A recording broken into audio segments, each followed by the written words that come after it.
Le projet s'insère dans le cadre d'un constat qu'on a dû le faire au sein du département, au sein du ministère de l'Industrie, dans le département chargé de l'innovation et du développement technologique. Le constat est le suivant, c'est qu'on a consacré beaucoup d'efforts pour aider la start-up tunisienne, pour aider la PME innovante à se développer, à se financer, à créer de la compétence et de la valeur ajoutée. Mais en contrepartie, peu de PME innovantes, peu de startups ont accès au marché tunisien, à la commande publique. Donc, il y a vraiment une difficulté à s'introduire dans le système des marchés publics, qui est un système basé éminemment, essentiellement, sur les systèmes de cahier de charges et sur des produits qui sont déjà existants et là où il y a déjà une concurrence entre les différents soumissionnaires. Or, par définition, un produit innovant, c'est un produit unique, généralement n'a pas d'équivalent sur le marché et l'approche qui sort de l'ordinaire. Et donc, du coup, il y a une difficulté pour les startups et les PME innovantes d'accéder à ce marché. Cela n'est pas nécessairement et uniquement à cause de la réglementation, parce qu'il y a dans la réglementation, et on va la voir peut-être, le voir avec Madame Rim Zahri du côté du ICOP et de l'Observatoire des marchés publics, il y a certains mécanismes qui existent dans la réglementation qui sont dédiés pour les brevets, pour les SMH, enfin, des démarches plus ou moins innovantes, mais malheureusement, par manque peut-être de professionnalisation, par manque de connaissances, par méfiance, etc., il y a plusieurs raisons, on n'a pas pu activer ces mécanismes-là et du coup, on a pensé à lancer un projet pour rendre la commande publique un levier d'innovation, un moyen pour faire booster l'écosystème qui travaille sur l'innovation. On a fait appel au projet Innovi, qui est un projet financé par l'Union européenne pour assurer une assistance technique. Et on a eu un expert international qui est parmi nous, Monsieur Laurent Denoux, et qui a fait, qui est une référence à l'échelle européenne et surtout à l'échelle française. Il a accompagné plusieurs pays pour déployer des stratégies d'achat d'innovation. Donc, on a fait un benchmark international, on a fait une feuille de route internationale en collaboration, en impliquant l'ensemble des parties prenantes, la présidence de gouvernement, la ECOP, la société civile, les startups, le ministère d'éthique, enfin la majorité des parties prenantes impliquées dans le projet. Et on est actuellement dans la phase du lancement, du kick-off du projet. Le webinaire s'insère également dans ce cadre-là. Juste, on a lancé dans le même ordre d'idées, on a lancé une consultation, un sondage auprès des startups tunisiennes, notamment celles qui ont des produits et des services innovants. Et on va publier cette enquête-là, et juste pour vous partager avec vous quelques chiffres clés, un avant-goût. Donc, c'est bien clair auprès des startups et des PME innovantes que les marchés public est un vecteur important pour eux pour se développer.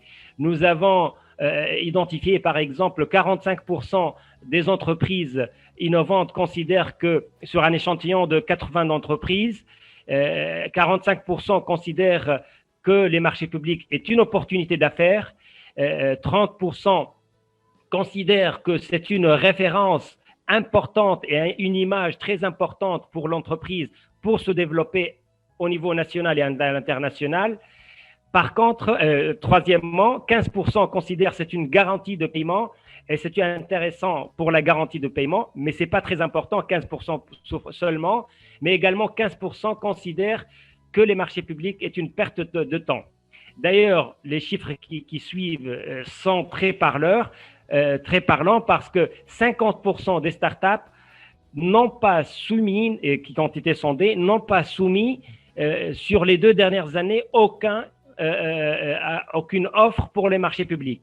Donc 50% des entreprises là, ils n'ont pas considérer que les marchés publics, ils ont soumis, mais ils n'ont pas reçu aucune réponse, aucune suite à leur appel d'offres.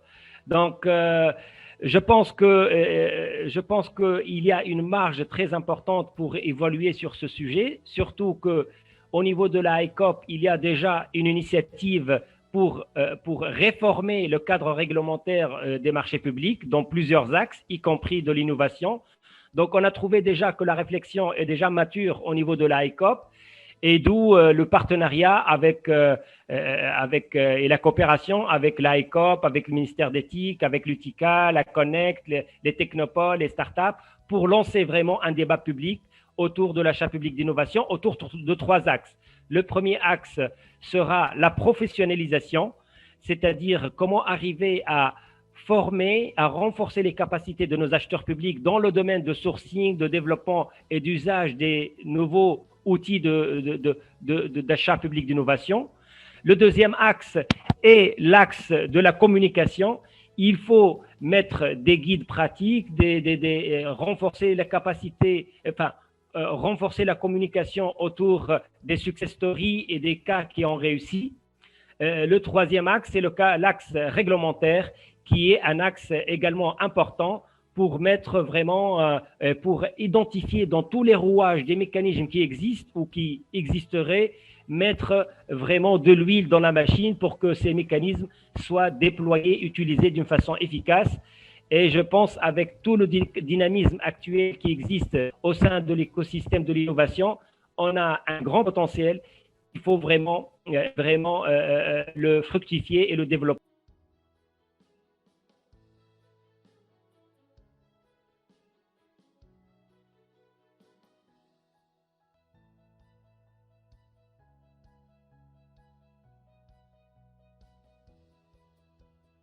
Si, en fait, quand on a commencé à réfléchir sur le programme, on a tout d'abord dit qu'il ne faut pas situer le problème dans un contexte juridique et réglementaire.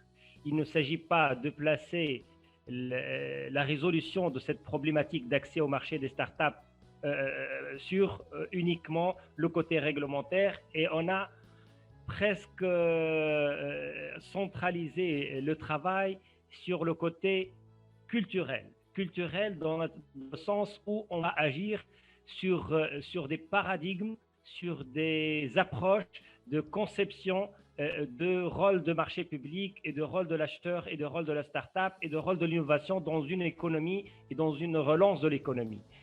Et en ce sens, ma recommandation, je trouve qu'il faut changer au moins 3 ou 4 axes d'approche, de paradigme au sein dans ce contexte-là.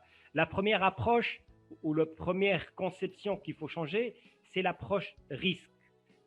Parce que malheureusement, dans la culture, dans la réglementation, on traite les soumissionnaires, on traite l'opérateur économique sur la base de mauvaise foi, et on va essayer de serrer la réglementation de telle façon qu'on minimise à 100%, à 99% le risque de corruption, le risque d'évasion, le risque d'échouer. Or, échouer, c'est le premier pas de faire l'innovation. On ne peut pas faire l'innovation sans échouer, sans rater, sans avoir des pots cassés. Donc, déjà, il faut changer la culture de l'acheteur public pour accepter le risque et le couvrir juridiquement pour que ce risque-là, risque d'échouer, soit accepté dans une marge plus ou moins acceptable. Donc, il faut changer la culture dans une approche de risque acceptée pour l'innovation.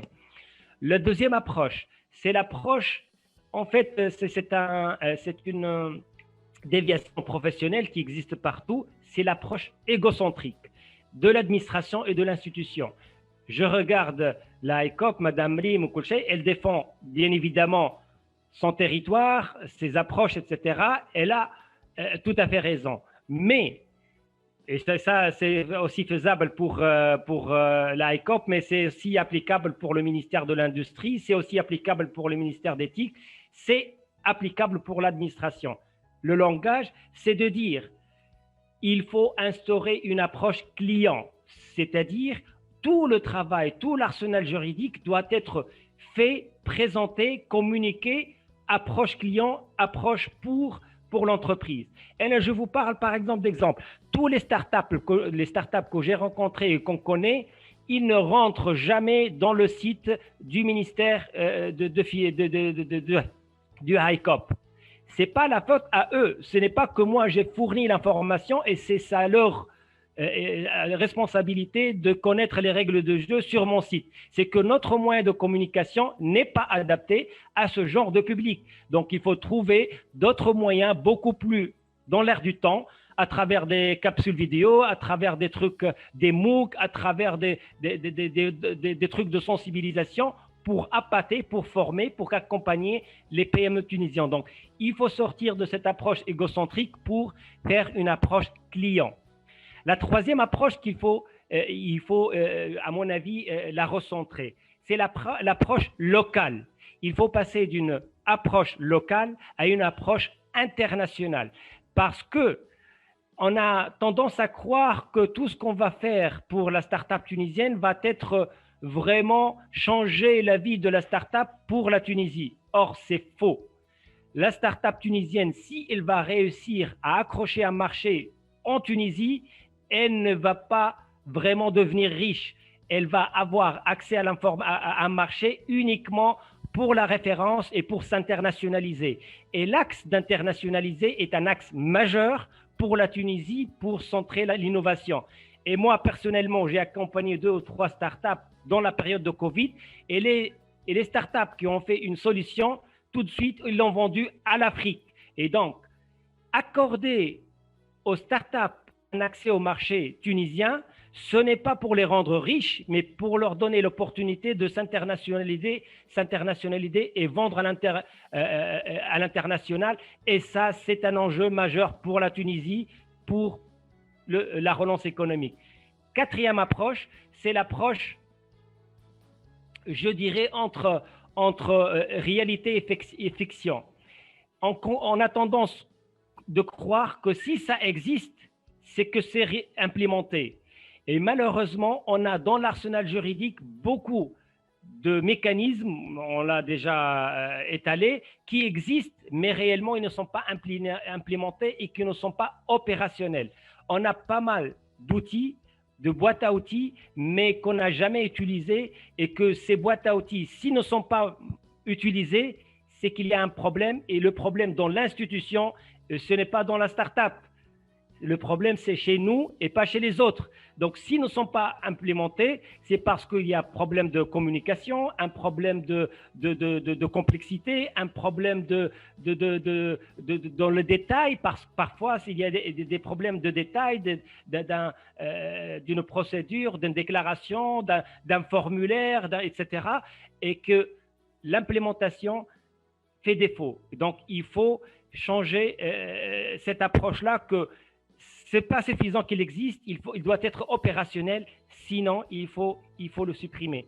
Donc, nous, quelque part, si je donne quelques recommandations in fine, c'est qu'on a retracé de par le sondage quatre problèmes concrets et 4 problèmes directs qu'il faut faire face aussi rapidement. D'abord, le problème des avances et des paiements des startups qui sont décalés complètement par rapport à la réalité de l'entreprise innovante.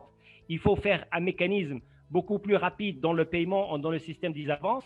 Voilà, l'expert nous a parlé, par exemple, de la facturage collaboratif inversé. Il y a beaucoup de mécanismes qui peuvent être palliés à ce problème-là. Le deuxième, c'est le problème de prix. La majorité des entreprises sont disqualifiées parce que le prix s'est élevé. Et là, il faut adopter l'approche coût global et l'approche beaucoup plus orientée sur la qualité et sur l'innovation, l'originalité de la solution. Il y a un troisième problème, c'est le problème de cahier de charge technique. Il faut passer par le cahier de charge fonctionnel où on étale quelque part les besoins fonctionnels et les besoins pratiques sans entrer dans les détails. Un quatrième point, et qui n'est pas négligeable, c'est le problème de sourcing. Généralement, on n'a pas vraiment une idée en tant qu'acheteur public puisqu'on est les mains dans le guidon, on n'a pas nécessairement une culture d'innovation ou une ouverture sur l'innovation. Il faut trouver une solution pour le sourcing et le référencement, qui est une modalité qui existe au Canada, dans plusieurs pays. Le référencement, il faut référencer les startups tunisiennes qui ont potentiel, qui ont capacité à délivrer, qui ont capacité à implémenter. Il faut les référencier et consulter en primo les entreprises innovantes. S'ils ils sont incapables de répondre à ces besoins-là, on peut passer à des appels d'offres ouverts, etc. Donc, il y a pas mal de propositions, mais je pense que le premier pas, c'est effectivement ce contact-là, ce webinaire-là, il faut rester autour de la table, tout le monde ensemble, et réfléchir, accepter la critique. On est tous défaillants, on est tous des êtres humains. On peut améliorer ensemble avec tout l'écosystème. Donc, en fait, je remercie tout le monde pour vraiment ces pertinences, ces disponibilités et le fait d'avoir partagé ces réflexions. Je sais que beaucoup de startups suivent ce webinaire-là et je leur propose d'envoyer leurs commentaires, leurs expériences, leurs recommandations à travers le site d'Innovi ou à travers le sondage qu'on a fait. Et j'espère qu'on va avancer sereinement mais efficacement à travers ce programme qui s'étalera sur 2 ans.